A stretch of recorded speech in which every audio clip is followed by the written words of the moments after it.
Bonjour à tous, c'est une joie pour moi de vous retrouver dans un nouvel épisode de Sa parole et moi. Depuis plusieurs semaines maintenant, nous avons démarré une nouvelle série de réflexions, comment porter du fruit. Et on a abordé plusieurs sujets ensemble. On a vu comment pour porter du fruit, il faut être planté, planté dans la bonne terre, savoir se laisser planter. Il faut ensuite être immondé parce que Jésus dit qu'il nous immondera, il nous coupera, il nous taillera afin qu'on porte davantage de fruits. On s'est vu que c'est important de demeurer en Christ. Comme le cep et le sarment peuvent être liés, de même Christ étant le cep, nous en demeurant en lui, nous portons du fruit. Et la dernière fois, je parlais avec vous du fait de mourir. Parce que la Bible dit que si le grain de blé tombe en terre, ne meurt pas, il ne peut pas porter du fruit. Et je pense que nous sommes tous appelés à porter du fruit. C'est d'ailleurs l'un des premiers commandements que Dieu donnera à l'homme, à Adam et à Ève. Il dit, allez, multipliez-vous, remplissez la terre. En quelque sorte, Dieu nous montre que notre nature propre est celle de porter du fruit dans divers domaines.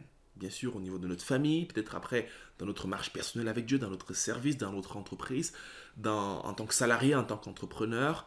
Dieu nous invite à porter du fruit. Mais ces fruits se portent en respectant un certain nombre de principes. Et c'est la raison pour laquelle je passe du temps pour méditer avec vous, pour réfléchir avec vous sur ces thématiques, parce que je crois que Dieu veut nous amener réellement à porter du fruit. Donc aujourd'hui, j'aborde une nouvelle thématique avec vous, toujours dans cette série. C'est celle de comprendre les saisons. L'art de comprendre les saisons. Parce que si on veut porter du fruit, c'est important de comprendre les saisons dans lesquelles nous nous trouvons, dans lesquelles Dieu nous conduit.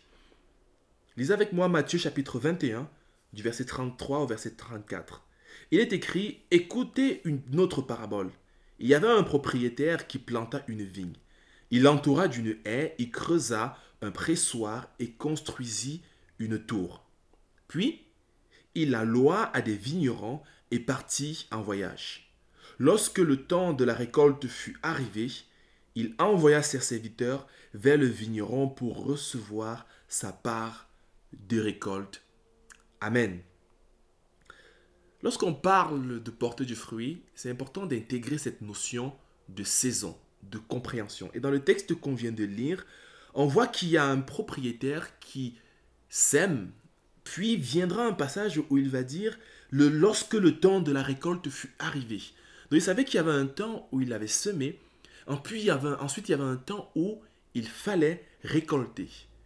C'est très frustrant d'attendre de la récolte lorsque c'est un temps de semence. C'est déroutant de vous attendre à semer, de vous mettre à semer lorsqu'il faut récolter.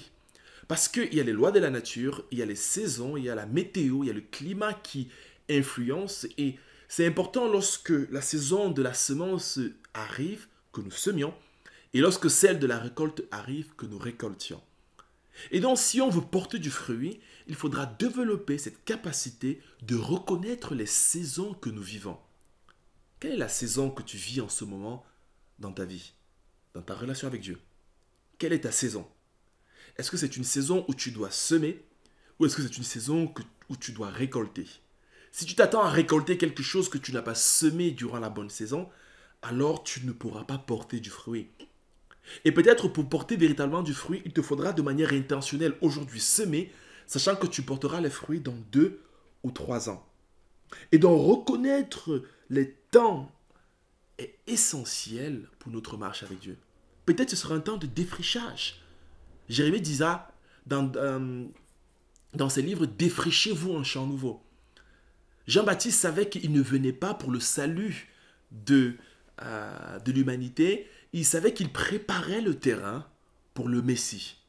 Et donc s'il s'attendait à accomplir l'œuvre du salut, il aurait passé toute sa vie frustré. Mais puisqu'il a accompli l'œuvre de préparation, il savait qu'il avait porté le fruit qui était adapté pour la saison dans laquelle Dieu le plaçait. Et donc moi, c'est un sujet de prière que je vous invite à faire régulièrement. Seigneur, quelle est ma saison? Il y a des saisons naturelles.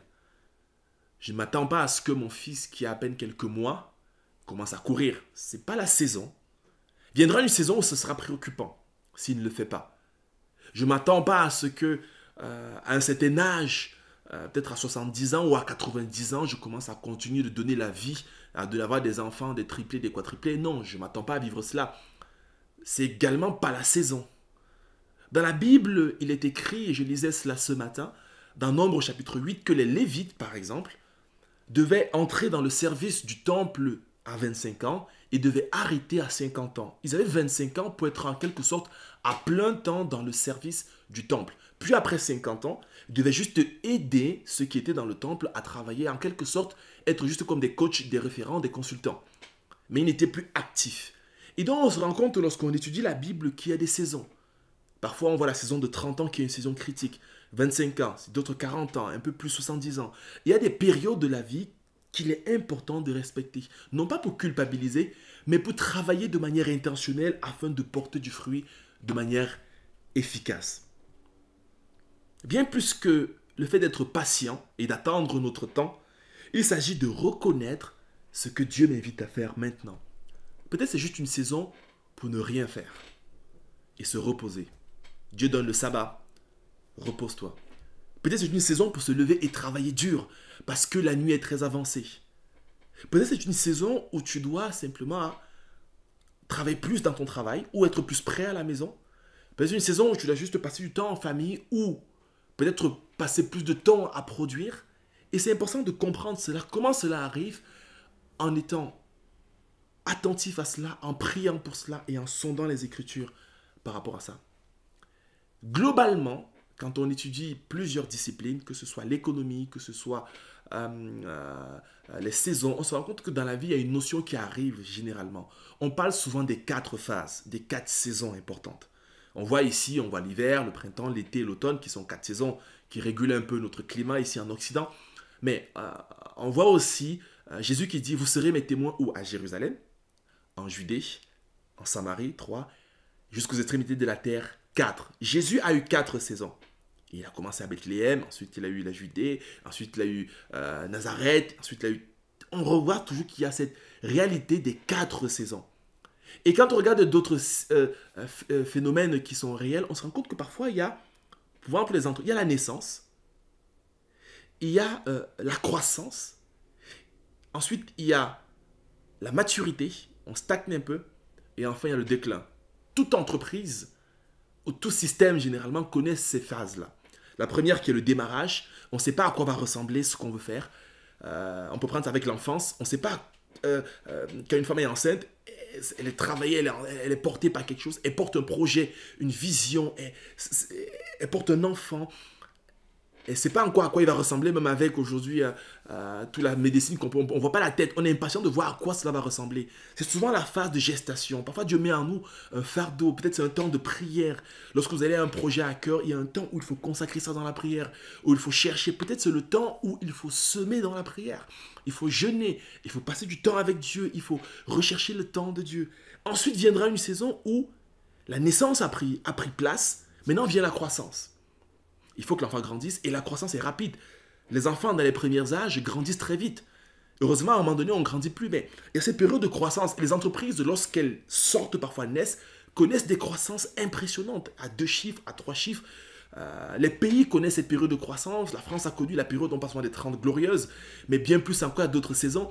Et donc, il y a cette période où les croissances sont très très rapides, où il y a des possibilités, où les choses s'enchaînent, où on se développe, où on fait preuve d'imagination, où il y a beaucoup d'instabilité aussi, parce que c'est innovant, on crée des choses, on teste, on n'est pas sûr, on essaye, mais on cherche nos repères et cela crée de la croissance et une dynamique particulière. Après, il y a une saison de maturité, où après avoir cru pendant un certain temps, vient la stabilité. On a dépassé l'adolescence, on commence à se poser les vraies questions, on commence à dire, on va être stable, on va être mature, on commence à capitaliser sur tout ce qui est là, on standardise. Dans les grandes entreprises, c'est à ce moment où les procédures commencent à se mettre en place, les structures se mettent en place, les process se mettent en place, on quitte de l'état de start-up à un état de maturité, de solidité pour durer dans le temps. Après vient une saison de déclin, généralement, où parfois il y a peut-être un acteur extérieur qui est arrivé, on vient à un certain déclin, et après, parfois, si rien n'est fait, ce sera la mort. Et nous, on vit ça. On est dans le ventre de notre mère, on naît, on grandit, on atteint la maturité, puis un jour, il y a le déclin.